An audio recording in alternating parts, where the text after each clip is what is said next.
साधं आणि सिंपल न सांगतो. हे किती दिसतात? 8 दिसतात. हे किती दिसतात? 12.5. हे 12.5 दिसतात. मग 12.5 चे जर दुप्पट केले तर किती येते? या 12.5 चे जर दुप्पट केले तर किती होणार? 25 होणार. आणि ह्याचं जर निमक केलं तर किती होणार? 4 होणार. किती होणार? 4. मग 25 चोक झाला ना 100 भावड्या. आला का उत्तर? लक्षात ठेव.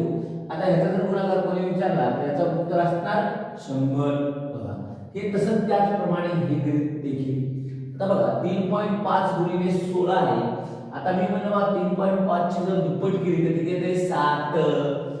7 याचे 3 पॉइंट बघा 3.5 ची जर दुप्पट केली तर टोटल होते 7.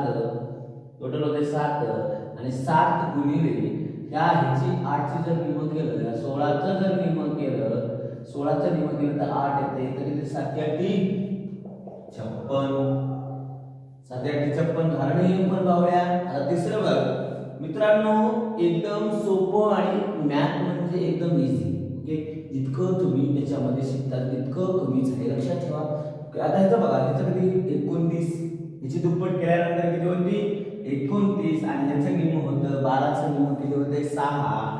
मग मला सांगा 29 सख 84 चे 29 सख 84 चे 174. बघा 174 56 100. बघा परत सांगतो